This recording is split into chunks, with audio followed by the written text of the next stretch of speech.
अस्सलाम वालेकुम, you are watching health solutions TV. मैं हूं doctor Adina Aslam with pharma guide.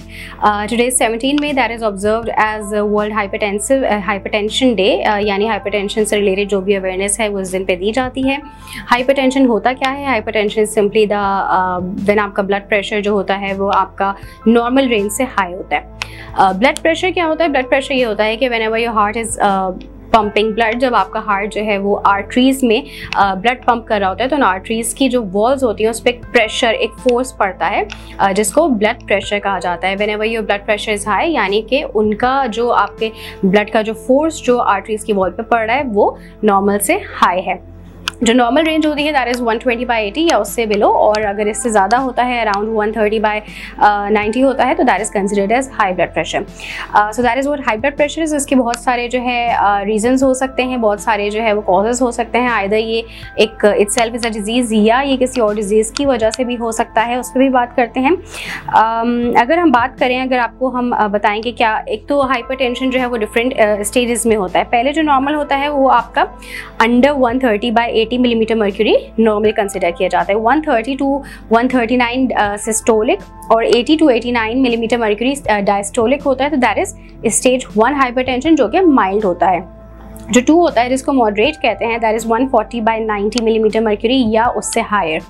उसके अलावा हाइपरटेंसिव क्राइसिस यानी जिसमें इमरजेंसी केयर रिक्वायर्ड होती है वो 180/120 मिलीमीटर मर्क्यूरी होता है।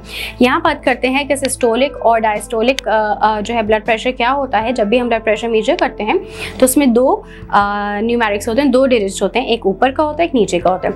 जो ऊपर की आपकी वैल्यू होती है that is called as systolic. Systolic तब का वो पॉइंट जहाँ पे आपका हार्ट कॉन्ट्रैक्ट हो रहा है या बीट कर रहा है या सिंपली पंप कर रहा है ब्लड को, वो जो टाइम होता है उसको, उस पे जो प्रेशर जो पड़ता है that is called as systolic. While on the other hand when the heart gets relaxed, वो एक रिलैक्सेशन की स्टेज पे होता है बिटवीन द 2 बीट्स, तो उस स्टेज पे जो प्रेशर पड़ता है वो कहलाता है आपका डायस्टोलिक। तो ये फर्क होता है सिस्टोलिक और डायस्टोलिक में। दूसरी चीज़ ये होती है कि देयर 2 टाइप्स। प्राइमरी हाइपरटेंशन होता है जिसको एसेंशियल भी कहा जाता है, और सेकेंडरी हाई ब्लड प्रेशर होता है। जो प्राइमरी होता है बेसिकली इसमें डिफरेंट रीज़न होते हैं। आपकी एजिंग हो सकती है, आपके जो है वो फिजिकल एक्टिविटी प्रॉपर नहीं है, एक्सरसाइज ज़्यादा नहीं है, तो इन वजह से जो हाइपरटेंशन हो जाती है that is called as primary या एसेंशियल हाइपरटेंशन या हाई ब्लड प्रेशर। और दूसरी चीज़ ये होती है जो सेकेंडरी होता है कि whenever you are having some other disorder, कोई आपका किडनी का इशू है, कोई आपका हार्मोनल इशू है, या you are taking some sort of medicine जिसकी वजह से आपका ब्लड प्रेशर बढ़ रहा है, तो that is called as secondary high blood pressure. अब अगर हम बात करें कि अगर हम किसी को हाई ब्लड प्रेशर, अच्छा high blood pressure is never, हमारे जो दिन में अगर आप दिन भर अपना ब्लड प्रेशर चेक करें तो उसमें फ्लक्चुएशंस आती रहती हैं, अप एंड डाउन होता रहता है।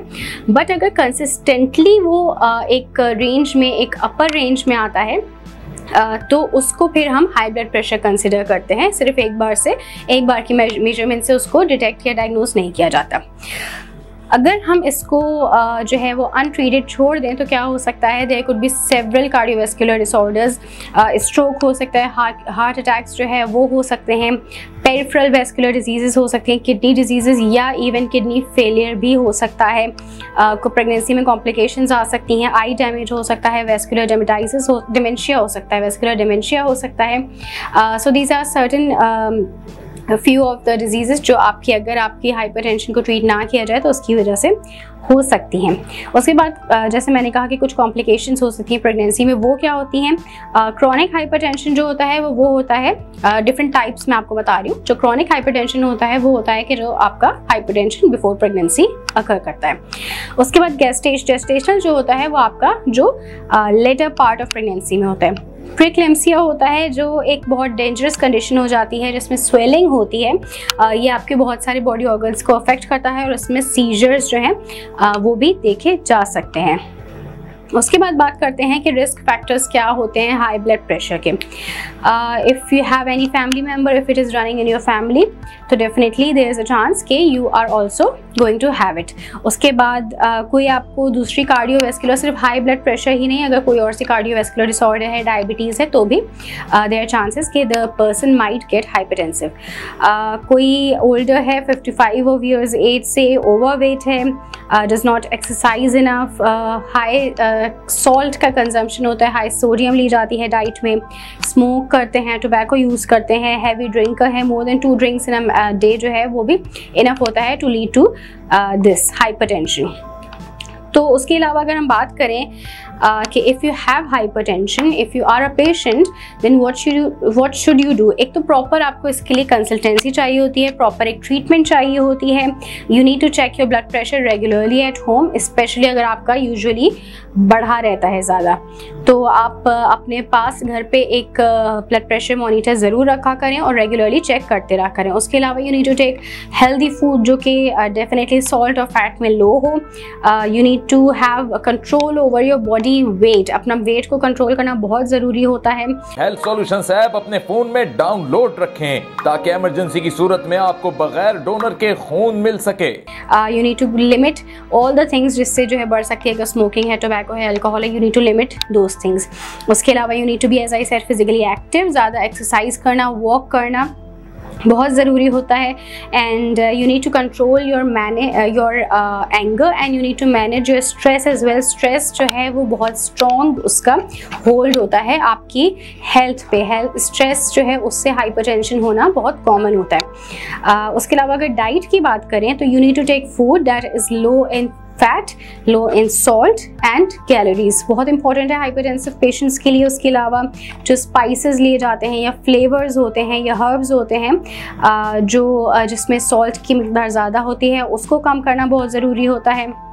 उसके अलावा जो है पोटेशियम की जो है ये भी बहुत ज़रूरी है कि अगर आपका हाइपरटेंशन बढ़ा रहता है तो आप किसी, अगर यू फील लाइक, तो आप किसी डाइटिशियन से भी इसके लिए जो है रुजू कर सकते हैं और उससे पूछ सकते हैं whether you need to increase potassium in your diet और नॉट। तो फिर वो उसके अकॉर्डिंग आपको गाइडलाइंस दे सकते हैं। अगर हम इसकी बात करें मेडिकेशंस की, तो इसकी क्लासेस ऑफ हाइपरटेंसिव्स होती हैं, ठीक है, डिफरेंट क्लासेस में होता है। डिटेल में मैं इतनी नहीं जाऊँगी, मैं आपको नाम उसके बता दूंगी। आपके ACE इनहिबिटर्स होते हैं जो कि एंजियोटेंसिन कन्वर्टिंग एंजाइम इनहिबिटर्स होते हैं, एंजियोटेंसिन 2 रिसेप्टर ब्लॉकर्स होते हैं, कैल्शियम चैनल ब्लॉकर्स होते हैं और डायूरेटिक्स होते हैं जो कि आपको वाटर या फ्लूइड पिल्स भी जिनको कहा जाता है। तो ये इनकी एक जनरल क्लासेस होती हैं। इसको डिटेल में मैं फर्दर कभी और डिस्कस करूँगी। और that was all about high blood pressure.